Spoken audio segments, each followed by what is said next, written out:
So after my last couple of Stolen Valor videos, the one on Jeremy DeWitt, the one on Church, the Round Ranger, Badoni, who's full of baloney, I figured I'd do a Stolen Valor 101.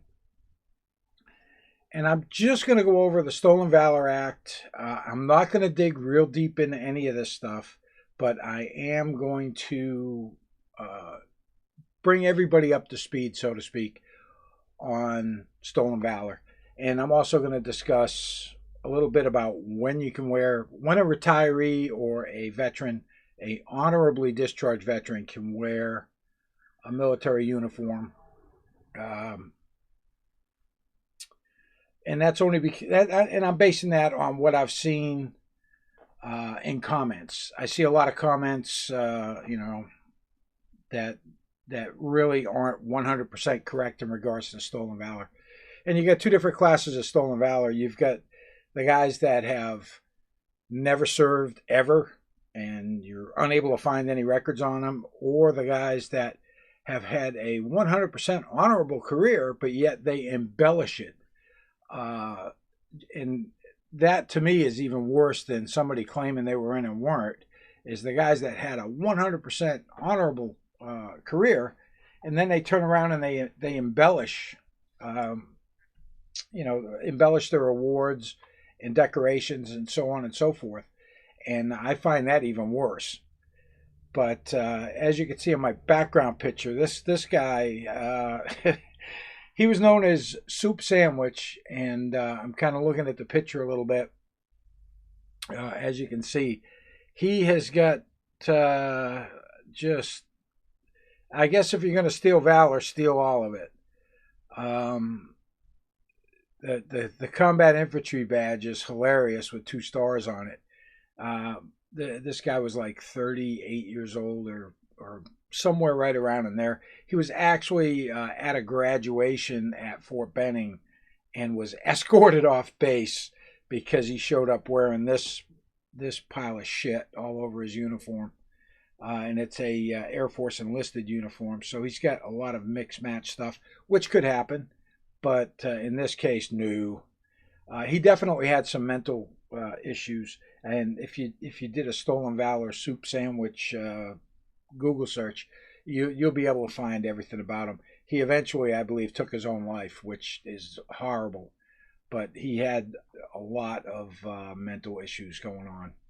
And showing up at Fort Benning, Georgia, home of the Airborne Infantry School, wearing that, yeah, you're going to get called out by a lot of people.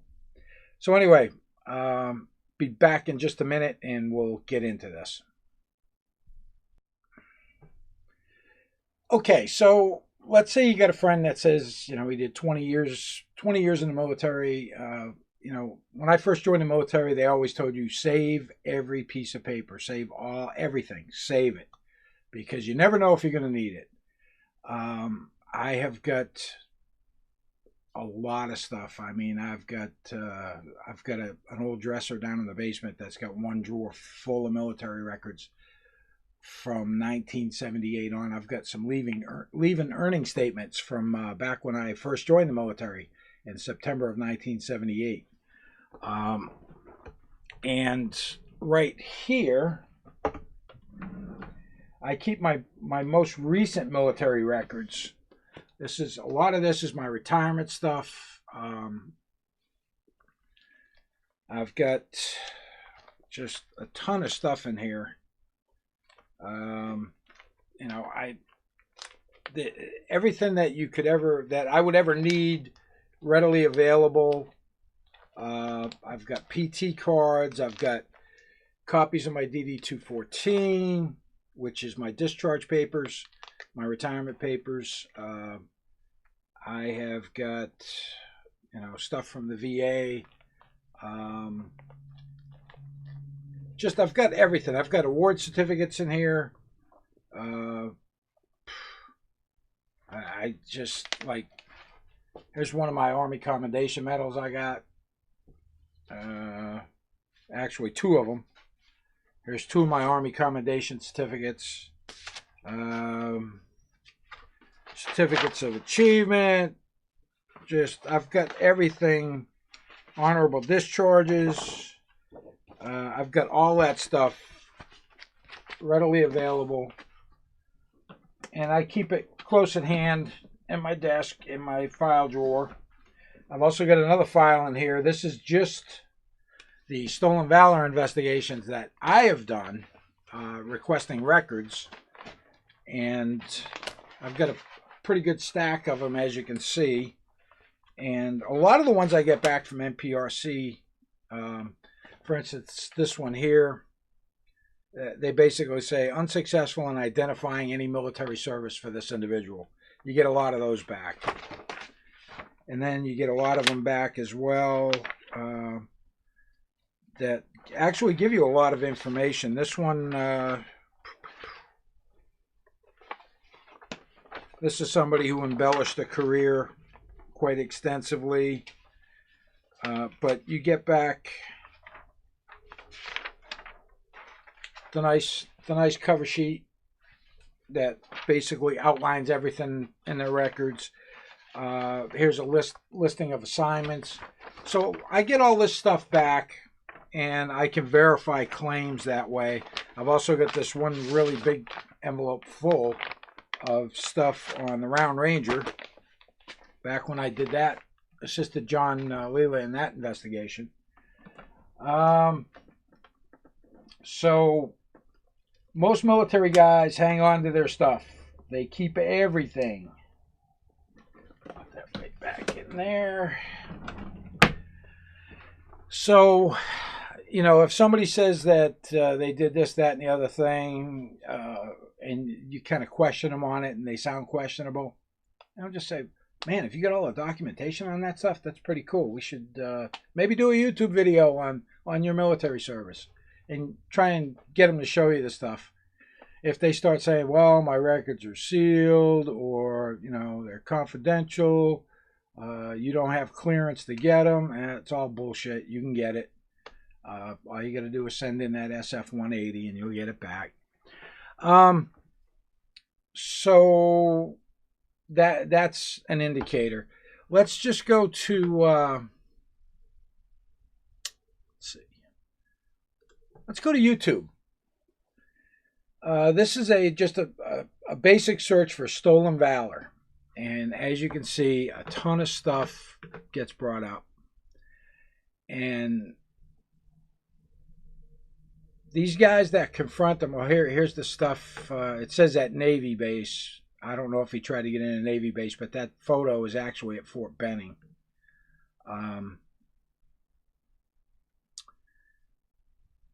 You see all this stuff. Then you got people that do reactions. Marine Reacts. He does some good videos. I mean, he's got very limited background. He did one tour or one enlistment as a Marine, but he doesn't really dig into the you know, the who, what, why, where, when, look up the regulations and all that stuff. But these guys that call people out, you know, it's obvious that some of these guys, look at this guy here right in the middle. I'm not even going to play the video for you, but you could tell he's never been in the military. He's got the shirt tucked in with a black belt. He's got the sleeves half rolled up, and he looks like a sad sack. This here, yeah, okay, well, whatever.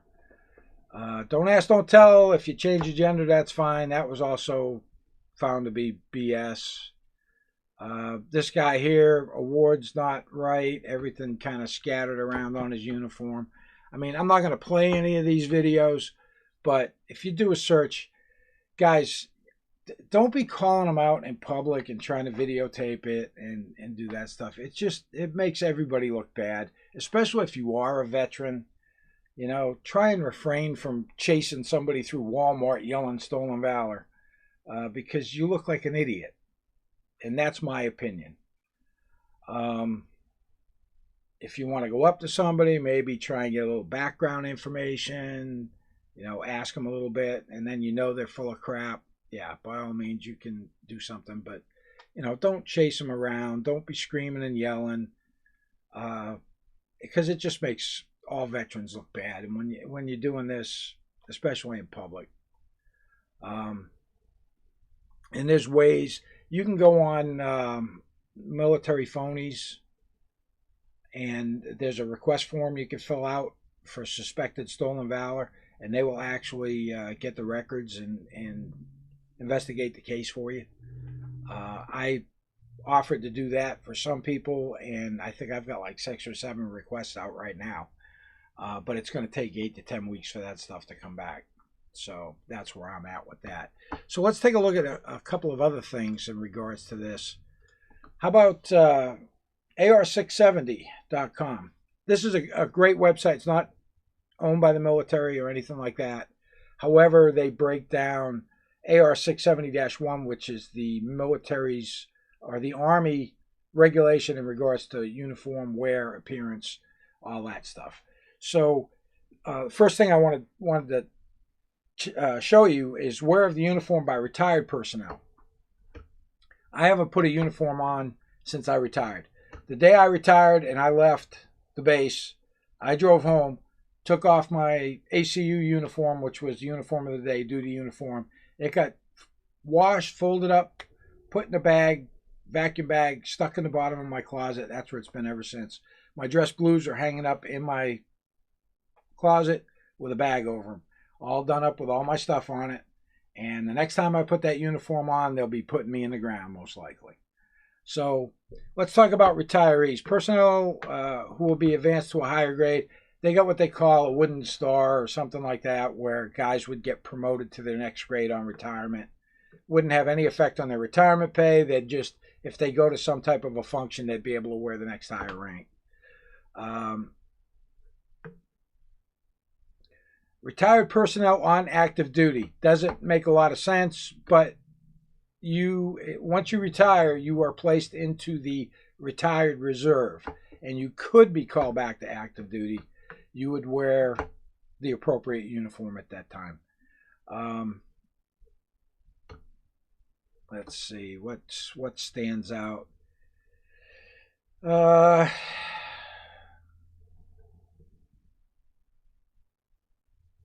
All right, here it is right here. This is what I was kind of looking for, this little section right here.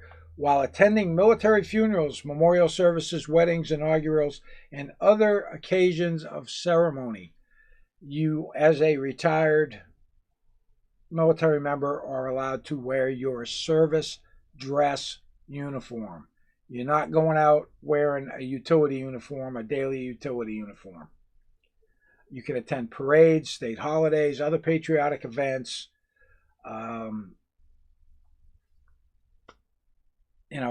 where any other time than above is not approved. Let's see. You are authorized to wear the PT uniform if you're doing physical fitness training. The big things like the big Army on them, you can wear those. I don't actually wear anything that has Army on it, but I love the Army warm-up pants, and I wear those a lot when I pull them right over my jeans when I'm out on the bike and it's cold weather. They work great. And then we've got wear of uniform by former members of the Army. So you have to be honorably discharged or under honorable conditions. And it talks about during a declared or undeclared war. You can wear what rank you were when you get out, and unit of assignment insignias. Again, attending military funerals, memorial services, weddings, inaugurals, and other occasions of ceremony. That's why, like, the Round Ranger had to put on a pair of dress blues with all that crap on it and pose for his wedding pictures, even though his uniform was all jacked up. Your uniform must meet the standards of AR 670-1 for the Army. Same for any other service, whether it be Navy, Marine Corps, anything else. It has to match up with their regulations in regards to wear. Something they don't really care much about is the grooming standards. You'll see guys with a beard marching in a parade with a dress uniform on. That is okay. It's not enforced. However, you should have the same grooming standards as you did in the military. So I had a friend of mine went to a memorial dedication.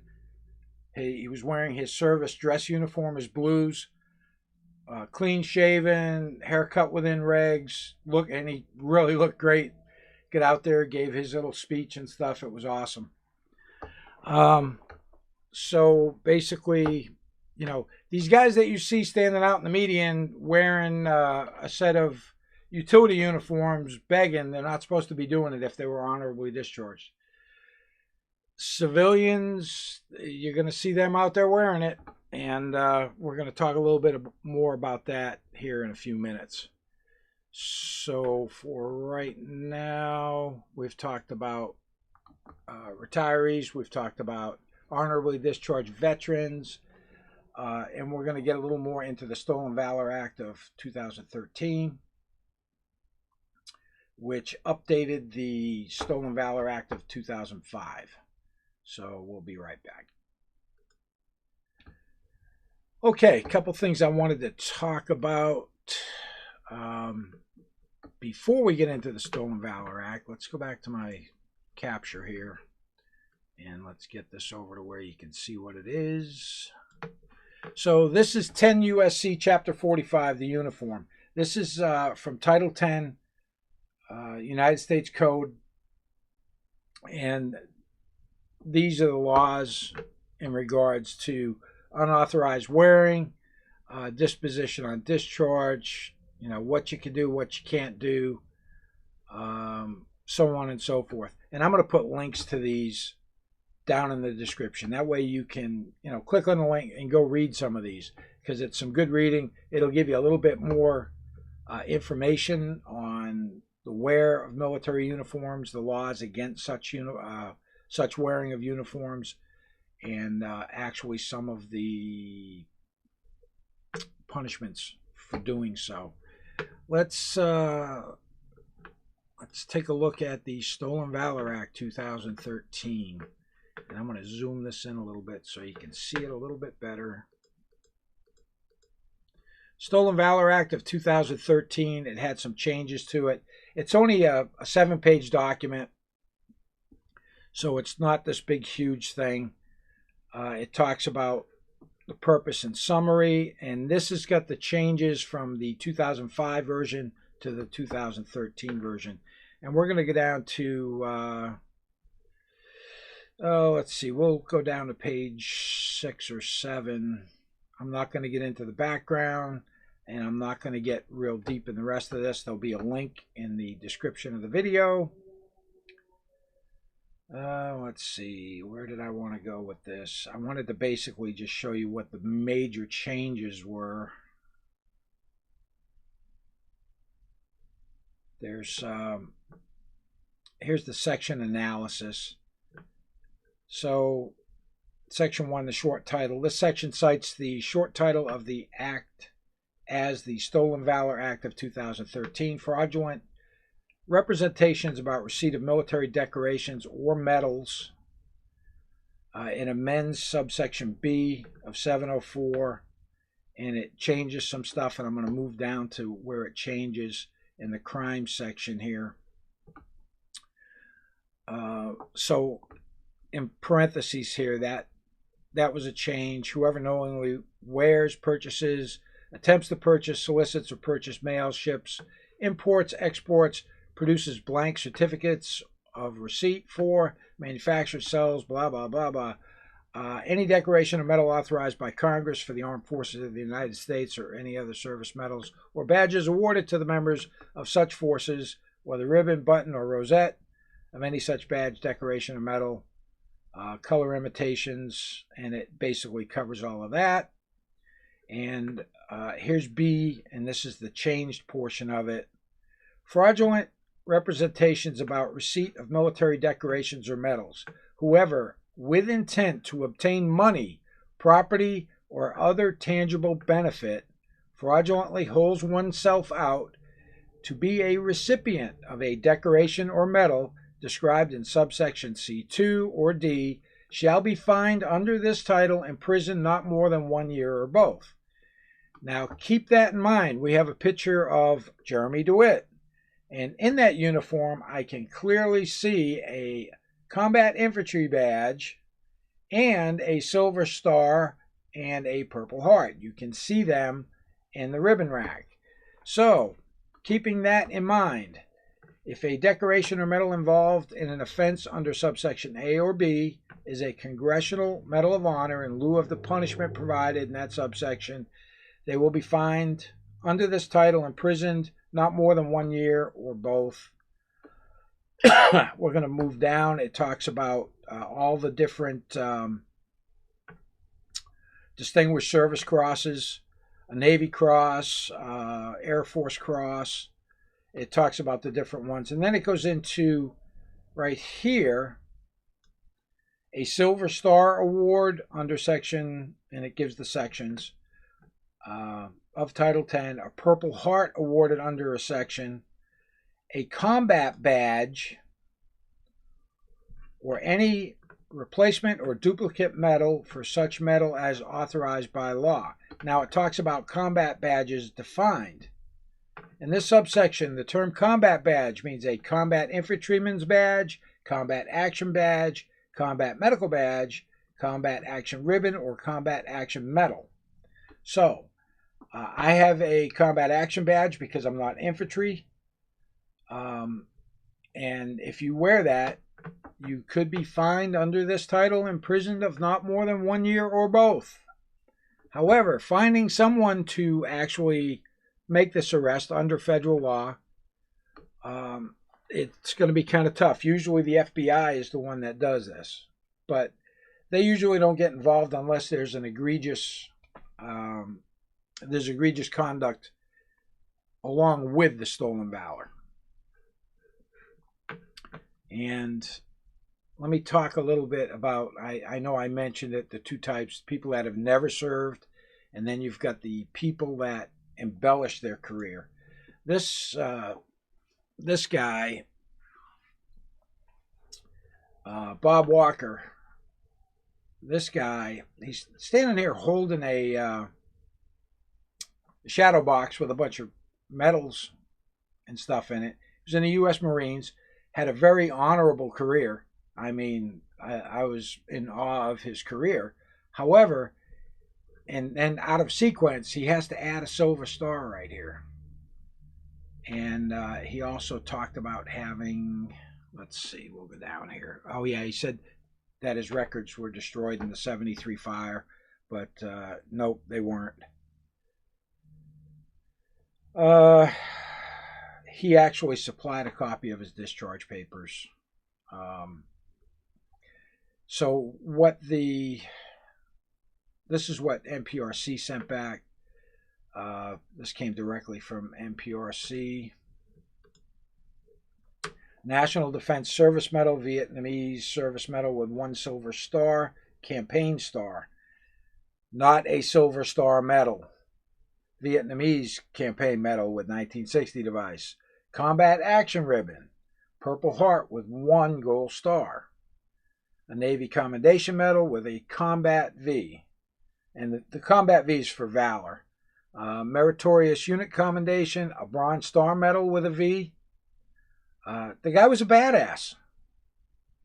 But yet he had to embellish his career, therefore becoming, stolen valor. And it never ceases to amaze me why these guys do it, especially with a career as honorable as this. I don't know, maybe in his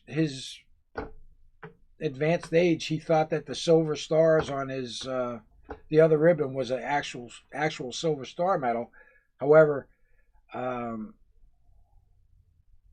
don't understand. I don't understand why he did this. Just don't understand it. But it's out there. It's out there, and it's even more prevalent now with COVID-19.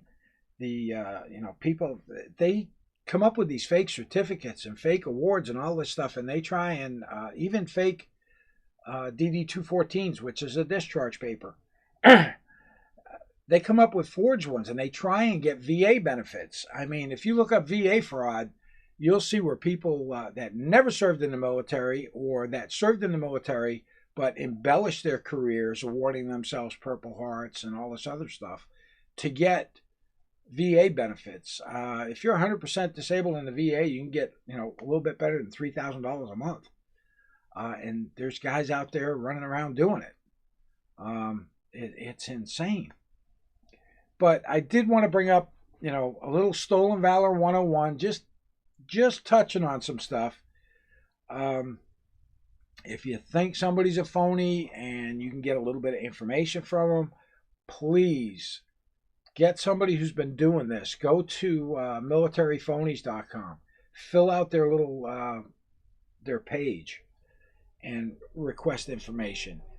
You need a name, date of birth. Sometimes that's kind of tough to get. I've had some people that have asked me to submit records requests, and they eventually managed to get me a date of birth, so I've filed them. I could file them without a date of birth, but chances are I'm going to get back a letter, need more clarification, especially when it's a common name, Bob Walker, Robert Walker. There's probably hundreds and hundreds and hundreds of Walkers in the military. So they want to make sure that they can get the exact correct record back to you. Sometimes you even get like pictures. If it's early enough, you'll get one of their ID card pictures that were in their records that were filed at MPRC, and that makes it much easier.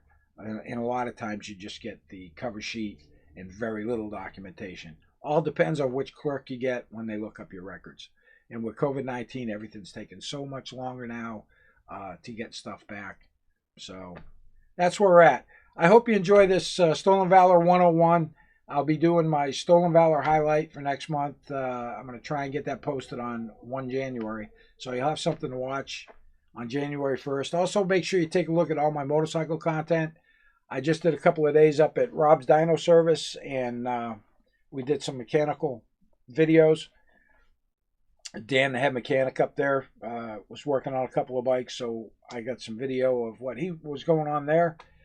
Make sure you hit a like. Make sure you hit a subscribe. Or a dislike. I don't care. Whatever you want to do, but do something.